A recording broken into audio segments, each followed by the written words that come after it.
तो चारों तरफ आजकल बस एक ही बात हो रही है कि भारत ने 100 टन सोना वापस मंगवाया है। लेकिन जो सच्चाई है ना, वो इससे कहीं बड़ी है, क्योंकि असल में भारत में 100 नहीं, पूरे 214 टन सोना आ चुका है। हाँ, आपने बिल्कुल सही सुना, 214 टन। और ये कोई अफवाह नहीं है, कोई हवा में उड़ती खबर नहीं है। ये वो सच है जिसने आज पूरी दुनिया को सोचने पर मजबूर कर दिया है। सोचिए, आज वही सोना जिसे कभी सिर्फ शो पीस समझा जाता था, आज वही दुनिया की सबसे बड़ी करेंसियों के सामने खड़ा है। और डॉलर और यूरो जैसी ताकतवर मुद्राएं भी इसके आगे साफ साफ झुकती दिख रही हैं। अब इसी बीच जब प्रधानमंत्री मोदी अफ्रीका के घाना पहुंचे, तो कुछ लोगों को लगा होगा ये कोई नॉर्मल दौरा है। लेकिन जो असल बात है ना दोस्तों, वो ये है कि ये दौरा एक गहरी रणनीति का हिस्सा था। क्योंकि घाना कोई मामूली देश नहीं है, ये दुनिया के सबसे बड़े सोना उत्पादकों में गिना जाता है। और हमारे भारत की नजर अब सिर्फ सोने की चमक पर नहीं, बल्कि उस सोने की ताकत पर है जो आने वाले समय में पूरी दुनिया की अर्थव्यवस्था को पूरी तरह से पलट सकती है। इसके अलावा दोस्तों, अब इसी समय एक और बड़ी खबर आती है कि भारत की जमीन पर ही एक विशाल सोने का भंडार मिल गया है। अब जरा सोचिए, भारत सोना मंगवा भी रहा है, भारत सोना खोज भी रहा है, और भारत सोने के रास्ते एक नई अर्थव्यवस्था खड़ी कर रहा है। अब सवाल ये है, ये 214 टन सोना आया कहां से, और आखिरकार इसका मकसद क्या है, और क्या ये आने वाले वक्त में भारत को दुनिया की सबसे मजबूत ताकत बना सकता है? इन्हीं सवालों को लेकर हम इस वीडियो में करेंगे गहराई से बात, बिल्कुल ही आसान लहजे में, ताकि आपको हर छोटी से छोटी बात भी आसानी से समझ आ सके। लेकिन उससे पहले दोस्तों, अगर आप वीडियो देख ही रहे हो तो बस 1 सेकंड निकालकर लाइक बटन दबा दो और चैनल को सब्सक्राइब कर लो। आपके लिए 1 सेकंड होगा, लेकिन हमारे लिए बहुत बड़ी मदद है। दरअसल दोस्तों, जब कुछ ही दिन पहले आरबीआई ने यह खुलासा किया कि भारत में सोना वापस लाया गया है, तो मनी कंट्रोल जैसे बड़े मीडिया प्लेटफॉर्म ने इस खबर को जोर शोर से छापा। उन्होंने हेडलाइन में साफ साफ लिखा कि 100.32 टन सोना जो पहले विदेश में रखा गया था, अब वापस अपने देश भारत की जमीन पर सुरक्षित पहुंच चुका है। अब जिस किसी ने भी यह खबर सुनी या पढ़ी, उसने दिल से भारतीय रिजर्व बैंक को बधाई दी। हर तरफ बस एक ही भावना थी कि आखिरकार हमने अपनी दौलत, अपनी पहचान अब अपने घर वापस ला ली है। लेकिन जहां ये बात हम सब भारतवासियों के लिए खुशियों की लहर बनकर आई, वहीं कुछ देशों के लिए ये एक कड़वा सच बनकर उभरी। खासतौर पर उन देशों के लिए जो भारत की तरक्की से जलते हैं और हर बार ये देखने की कोशिश करते हैं कि बस किसी भी तरह भारत आगे न बढ़े। लेकिन दोस्तों, अब वक्त आ गया है कि हम उनकी जलन में थोड़ी और ज्यादा आग डालें। क्यों ना उन्हें सच का आईना दिखाया जाए, क्यों ना उन्हें याद दिलाया जाए कि भारत अब पीछे मुड़कर देखने वाला नहीं है। और इसी काम की शुरुआत खुद प्रधानमंत्री मोदी कर चुके हैं। जी हाँ, दरअसल जैसे ही सोने के भारत लौटने की खबर आई, उसी वक्त प्रधानमंत्री मोदी पूरी तैयारी के साथ अफ्रीका के घाना की 2 दिवसीय यात्रा पर निकल पड़े। अब ये सिर्फ एक डिप्लोमैटिक विजिट नहीं था, बल्कि ये एक सोची समझी रणनीति थी। क्योंकि जिस घाना देश की बात हो रही है, वो कोई आम देश या फिर कोई ऐसा वैसा देश नहीं, बल्कि वो दुनिया का 6ठा सबसे बड़ा सोना पैदा करने वाला देश है।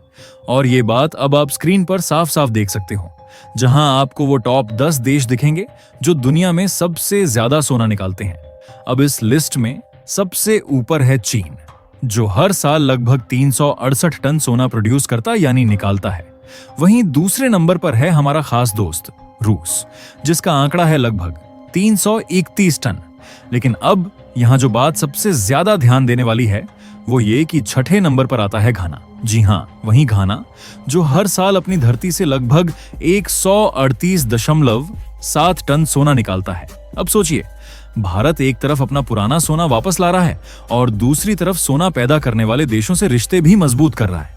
अब दोस्तों, थोड़ा गहराई से समझिए कि यह सिर्फ सोना नहीं, यह है एक ऐसी चाल जो भारत को आर्थिक ताकतों की शीर्ष पंक्ति में खड़ा करने वाली है। अब बात सिर्फ सोना आने की नहीं है, बात यह है कि आखिरकार ये सोना क्यों आया और इसका हमारे देश से क्या रिश्ता है। लेकिन उस पर आने से पहले चलो पहले ये समझते हैं कि ये 214 टन सोना आखिर आया कहां से। असल में आरबीआई के पास इस वक्त 879 टन सोना है, लेकिन ये सारा सोना भारत में नहीं रखा गया था। इसमें से कुछ हिस्सा तो यहीं अपने देश में था, पर काफी सारा सोना बैंक ऑफ इंग्लैंड और यूरोप के दूसरे बैंकों में जमा करके रखा गया था। अब जो सोना वापस भारत आया है, उसके बाद आज की तारीख में भारत में 613 टन सोना रखा हुआ है और विदेशों में अभी 224 टन बचा है। अब जरा जोड़ के देखो, 613 plus 224 is equal to 879 ton. लेकिन फिर भी 42 टन कम क्यों है? तो इसके लिए दोस्तों आपको बता दें कि आरबीआई ने उस 42 टन को किसी तीसरे तरीके से संभाल कर रखा है, जैसे कोई चीज किसी को न बताकर चुपचाप छुपाकर रख दी जाती है। और यहीं से असली खेल शुरू होता है। पहले भारत का ज्यादातर सोना विदेशों में पड़ा था, लेकिन आरबीआई ने 2022 से इसकी वापसी पर काम शुरू कर दिया था। सबसे पहले अपने यहाँ लॉकर, सिक्योरिटी और पूरी व्यवस्था बनाई कि जब सोना वापस आए तो एक चम्मच भी इधर उधर ना हो। 2022-23 में शुरुआत हुई, 10 से 12 टन सोना ही वापस आया। फिर धीरे धीरे आरबीआई ने रफ्तार बढ़ाई और 2024 में बड़ा कदम उठा।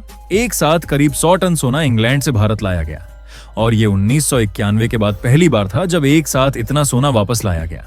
और फिर अक्टूबर 2024 धनतेरस के आसपास फिर से 102 टन सोना वापस लाया गया। सोचिए, धनतेरस जब देश में लोग एक एक सोने की अंगूठी खरीद कर खुश होते हैं, उस दिन सरकार ने पूरे देश के लिए 100 टन प्लस सोना घर वापस लाकर एक नई मिसाल रख दी। अब इन दो बड़ी खेपों और पहले की छोटी वापसी को मिलाकर 2020 से 2024 के बीच कुल 214 टन सोना भारत आ चुका है। आरबीआई ने साफ साफ कहा है कि हाल फिलहाल दुनिया में जो कुछ भी हो रहा है, उस हालत को देखकर और अपने देश की दौलत को अपने ही जमीन पर महफूज रखने के लिए ये जरूरी हो गया था। हाँ, अभी भी थोड़ा सोना बाहर रखा है क्योंकि विदेशों से लेन देन में काम आता है, लेकिन ज्यादातर सोना अब अपने देश में लौट आया है। और जो 100.32 टन सोना हाल ही में आया, वो अप्रैल 2024 से मई 2025 के बीच की खेप का हिस्सा है। मतलब साफ है, आरबीआई अभी भी धीरे धीरे और सोना ला रही है और मुमकिन है कि जब भी आप लोग ये वीडियो देख रहे हो तब तक ये आंकड़ा अब 250 से 300 टन तक पहुंच चुका हो। अब चलो, वो सब तो ठीक है, लेकिन दोस्तों अभी भी एक छोटी सी दिक्कत बनी हुई है और वो ये है कि आरबीआई ने आज तक ये बात खुलकर कही ही नहीं कि अभी तक कुल कितना टन सोना वापस लाया गया है। शायद यही वजह है कि कहीं कोई कह रहा है 214 टन आया, कहीं कोई कहता है 250 तक पहुंच गया है, तो कहीं कोई और ही गिनती पकड़ा रहा है। अब जब बात आधी अधूरी बताई जाएगी तो लोगों के बीच कंफ्यूजन तो रहेगा ही, लेकिन जो चीज साफ साफ दिख रही है और जो सबसे मेन बात है वो ये कि भारत अब खुद को तैयार कर रहा है उन दिनों के लिए जब दुनिया की इकोनॉमी हिलती है, डॉलर गिरता है और बाजार बेकाबू हो जाते हैं। और उसी बीच पीएम मोदी सीधा जा पहुंचते हैं अफ्रीका के उस देश में जिसका नाम है घाना। और जैसा कि हमने आपको बताया कि ये वही घाना है जो दुनिया में 6ठे नंबर पर सबसे ज्यादा सोना निकालता है। अब सोचिए, इतना बड़ा फैसला अचानक नहीं होता, ये सब एक लंबी प्लानिंग का हिस्सा होता है, क्योंकि चीन पहले से ही अफ्रीका में जमकर पैसा लगा चुका है और भारत अब उसी जगह पर अपना झंडा फहराना चाहता है। और घाना से नजदीकी बढ़ाना एक तरह से चीन के सामने गोल्ड की लड़ाई का करारा जवाब है। और अब बात यही नहीं रुकती, भारत ये भी सोच रहा है कि अफ्रीका से सोने की सप्लाई को पक्का कैसे किया जाए। जैसे रूस से सस्ता तेल लाने के लिए हमने अपनी शिपिंग स्ट्रेटजी बदली थी, वैसे ही अब गोल्ड सिक्योरिटी कॉरिडोर बनाने पर बात चल रही है। और दोस्तों, सबसे मजेदार बात यह है कि अब सोना सिर्फ बाहर से नहीं आ रहा, अपने ही देश की मिट्टी में से अब फिर से सोना निकलने की उम्मीदें जाग गई हैं। खबर आई है कि उड़ीसा की जमीन में कुछ जगहों पर बड़े बड़े गोल्ड रिजर्व मिले हैं। मतलब अब हम सिर्फ मंगवा नहीं रहे, हम खुद निकालने की तरफ भी बढ़ रहे हैं। सरकारी टीम वहां सर्वे कर रही है और कहा जा रहा है कि अगर प्रॉपर माइनिंग हो तो करीब 50 टन तक सोना निकल सकता है। अब सोचो, अगर एक बार फिर से हमारी मिट्टी से सोना चमकने लगा तो क्या दोबारा से हमें सोने की चिड़िया कहा जाएगा? बस दोस्तों, अब बात खजाने की नहीं, गौरव यानी गर्व की है। बाकी आप सबसे बस एक छोटी सी गुजारिश, कमेंट में दुआ करना कि उड़ीसा की धरती से वो सोने की रेखाएं फिर से निकलें जो कभी भारत की शान हुआ करती थीं। और दोस्तों, ये थी आज की बड़ी खबर जो काफी रिसर्च और मेहनत के बाद हमने आपके सामने रखी है। तो अगर आप हमारी मेहनत को सपोर्ट करना चाहो तो वीडियो को लाइक और चैनल को सब्सक्राइब करके अपने दोस्तों से शेयर कर दें ताकि उन्हें भी ये जानकारी मिल सके। जय श्री राम।